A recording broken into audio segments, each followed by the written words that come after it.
you must take this. You must be desperate and eager to take this. Well, then you're going to talk yourself out of a deal. But if you can be confident and anchor your position and stay with that and just be that extra little bit of silent, it gets you so much further ahead in all different types of negotiations. Yeah, that seems to be a big theme with your message is to be confident, but also not to be desperate.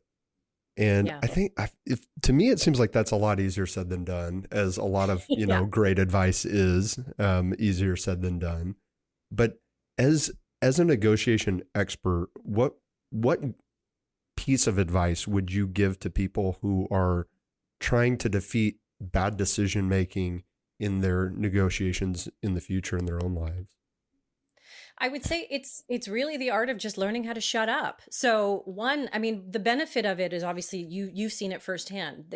You won't be talking yourself out of a deal, but it's also being able to take the time in the moment. Because what happens is when you're making these decisions, if I'm making the decision in advance, if I'm making it like 10 hours before or 10 days before, I can sit down in front of the fireplace. I can think it through. I can write in my notes. I'm calm mind and rational thought all there.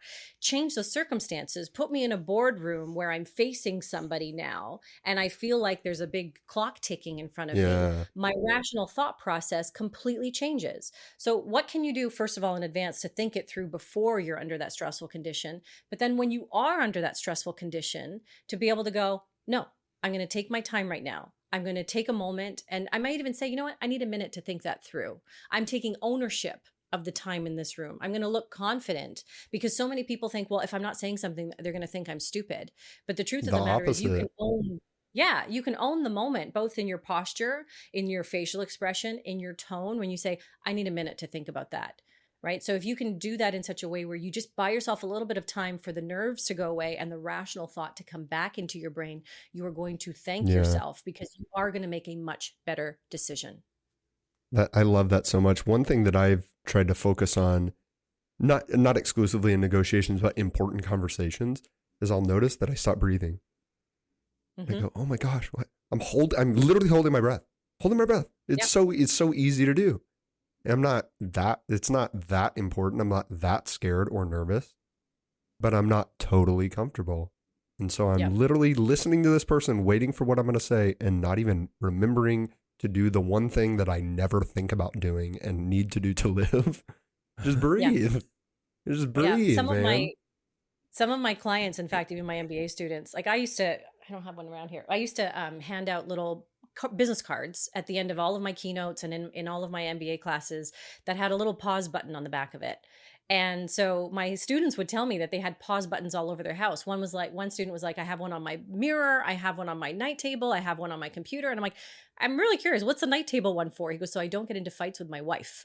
So funny. they look at this little visual pause button and go, I need to just take a moment to breathe because I've associated with meditative breath. I'm like, just pause and take a meditative breath and the rational thought will come back in. Because when we're faced with those moments of stress, we have the cave person response. So when you were faced with a threat back in our cave person days, what would happen is your breath would get shallow, your palms would get sweaty. That adrenal response is what would allow you to run like hell to get away from whatever that threat was. And when we're faced with a threat to our ego, a threat to our comfort, a threat to our well-being, we have those same physiological responses today. The heart starts to beat faster, the breath starts to get more shallow. So, some of my students will have a note that says breathe. If you're somebody who's doing a lot of Zoom meetings, have a little sticky note that says breathe or stop or shut up right next to the camera, so that you are thinking about, maintaining your composure, and the rational thought will come back in eventually. Yeah. I think so much of that, goes back to exercising, working out, like putting yourself in those situations where you're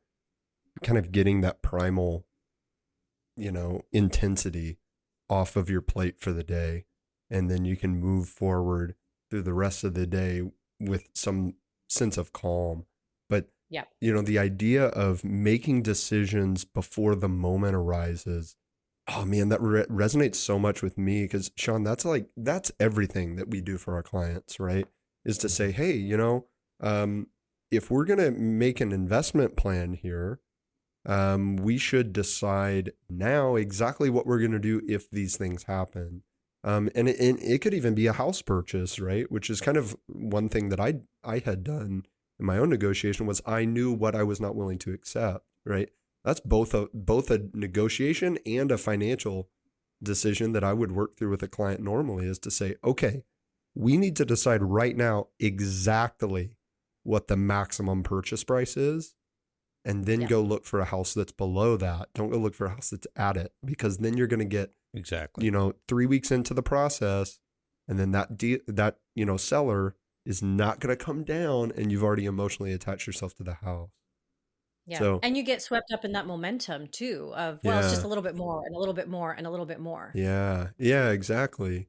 I love when I'm able to get someone to do that with their investments, because every now and then people will tell me, well, that's fine for now. And I'll say, or, some version where I can tell they're not really committed long-term to what we just decided to do. And I said, well, you say for now, like, what is that? What would have to happen for you to no longer feel as comfortable as you are today with what you've decided? Well, if the market goes down, or, if it goes way up, or whatever, if the Fed raises rates, who knows? If any sort of thing outside of my control happens, well, then I might want to reevaluate. Well, depending on what they say, I might not even agree that that's worth doing. But a lot of times I'm able to say, oh, well, let's decide now if what we're going to do is make a change based on these external factors. Let's set the parameters today and make a decision now. So if your plan is, I'm going to change my investment strategy if the market goes down, well, how much does it have to go down in order for you to change? Be? Right. Yeah. Right. How much does it have to go down? And then what would you change it to? I found that's when what people... And when do you revert back to the original plan? Yeah. What's that trigger point? And once they start seeing all those types of things, I had that situation early on in my career. One time, I built an investment plan for somebody that they implemented, and then shortly thereafter, they just undid it all. And what I realized was that they weren't really committed to that plan. They weren't committed to what we had, in a sense, agreed to. And so I started asking people once, we started building investment strategy plans. It said, what do you like about what this is going to do for you? What are you happiest about? What do you think this is going to be the biggest benefit of doing this?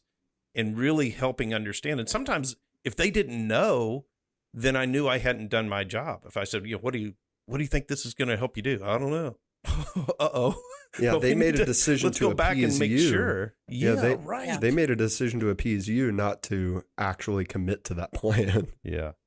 Yeah, they just wanted to shut you up for a minute and feel good in the moment, Right. and then there's still the follow through to deal with. And that's another one of the biggest challenges in negotiation. It's one thing to get someone to agree, then are they actually going to follow through on that? How do you make sure that they follow through on it? And it is by asking some of those questions, by getting them to confirm that they are going to do it, by getting it to come out of their mouth instead of yours, by asking the question, who, what, when, where, and how.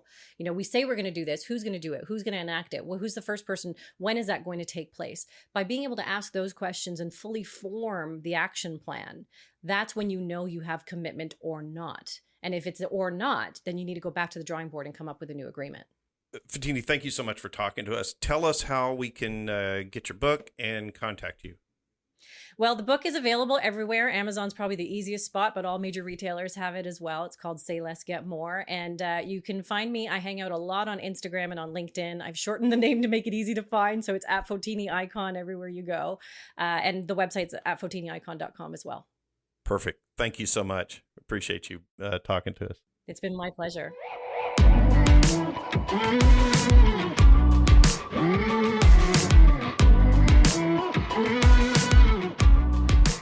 Go ahead. You always start the takeaways. No, you could start the takeaway. Go ahead. What did you learn from that discussion with Fotini? I like how we just stared at each other for a moment.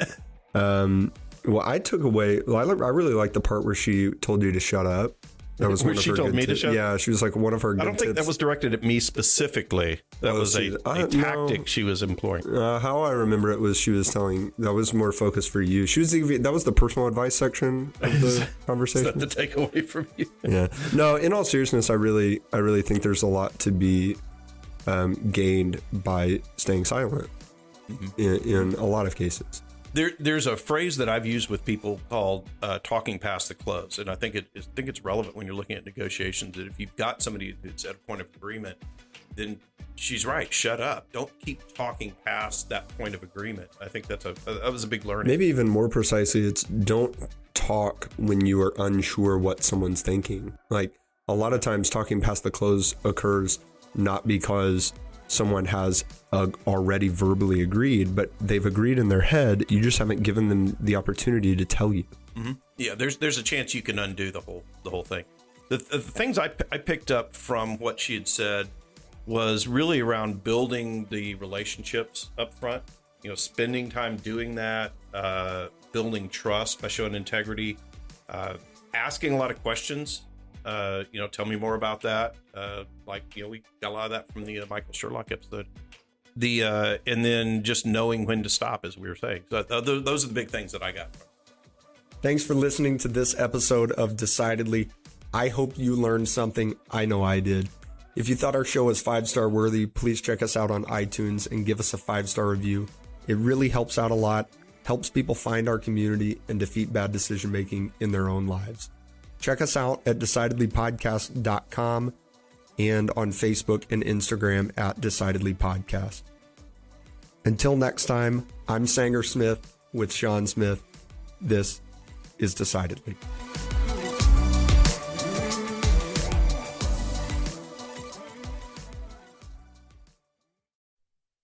Insights, advice, and comments provided by Sean Smith, Sanger Smith, and speakers identified as part of the Decidedly podcast should not be considered recommendations. Speakers who are not identified as members of Decidedly are expressing their own opinion, and their statements should not be construed as reflecting the views of the Decidedly team. This podcast is produced solely for informational purposes, not personalized advice.